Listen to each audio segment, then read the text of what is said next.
السلام علیکم ورحمۃ اللہ وبرکاتہ۔ دوستو امید آپ لوگ خیریت سے ہوں گے۔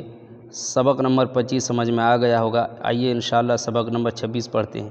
آپ لوگوں سے ایک تھوڑی سی گزارش ہے، چھوٹی سی گزارش یہ ہے کہ اگر آپ میرے چینل پر پہلی مرتبہ آئے ہیں تو سبسکرائب کر لیں اور بیل آئیکن کو آن کر لیں، یعنی نوٹیفیکیشن کو آن کر لیں تاکہ میری ویڈیو سب سے پہلے آپ تک پہنچے۔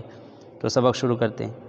اعوذ باللہ من الشیطان الرجیم، بسم اللہ الرحمن الرحیم۔ تختی نمبر 26، علامات وقف۔ علامات وقف یعنی ٹھہرنے کی نشانی، یعنی جہاں جہاں ٹھہریں گے کچھ نشانی ہوگی نا۔ علامات وقف کیا کیا ہے، یعنی کون کون سی جگہ قرآن پاک میں ٹھہرنا چاہیے اور کس جگہ نہیں ٹھہرنا چاہیے۔ آئیے جانتے ہیں۔ تختی نمبر 26،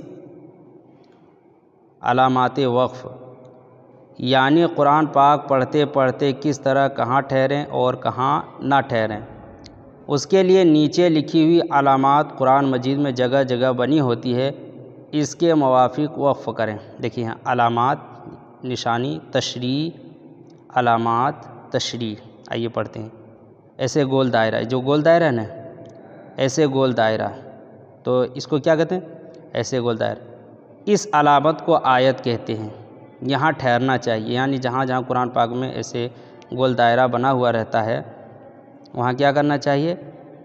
ٹھہرنا چاہیے۔ آگے ہم سمجھائیں گے۔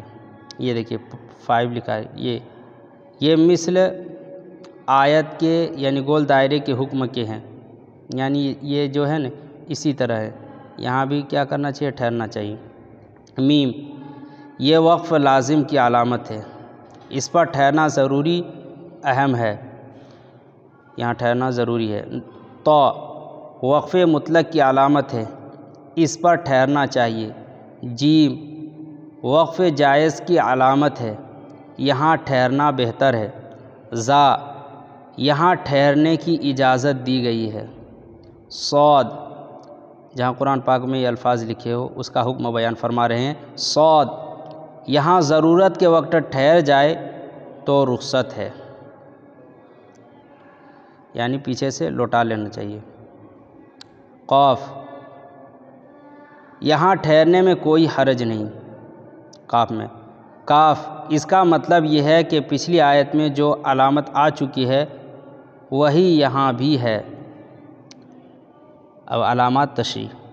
میم عین، مع، یہ معانقہ کی علامت ہے، 2 جگہ 3 نقطے لکھے ہوتے ہیں، ان میں سے ایک جگہ ٹھہریں اور ایک جگہ ملا کر پڑھیں۔ یہ 2 جگہ رہے گا تو ایک جگہ ٹھہر جانا پڑے گا، دوسرا جگہ اگلے سے آیت سے ملا کر پڑھنا پڑے گا۔ قف، یہاں ٹھہر جائیں تو کوئی حرج نہیں۔ صل، یہاں بھی ٹھہر سکتے ہیں مگر نہ ٹھہرنا بہتر ہے۔ صلا، یہاں ملا کر پڑھنا چاہیے۔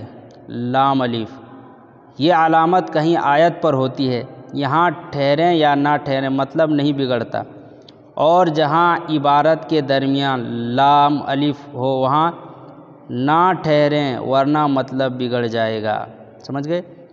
سین یا سکتہ وقفہ، سین یا سکتہ، سین یا اور سکتہ، یہاں تھوڑی دیر آواز بند کرے مگر سانس نہ ٹوٹنے پائے۔ آگے ہم سمجھائیں گے۔ وقفہ، یہاں سکتہ سے زیادہ دیر آواز بند کرے اور سانس نہ ٹوٹنے پائے۔ دیکھیے نمبر 1، نمبر 2 اس کو پڑھیں۔ جہاں کئی علامات ہو تو اوپر والی پر عمل بہتر ہے۔ نمبر 2، آیت کے بیچ میں اگر سانس ٹوٹے تو اس کلمے کے آخری حرف کو ساکن کر کے سانس توڑے، پھر کچھ پیچھے سے لوٹا کر پڑھیں۔ یہ جو لکھا ہوا تھا میں نے پڑھ دیا، اب آگے انشاءاللہ اس کو سمجھائیں گے۔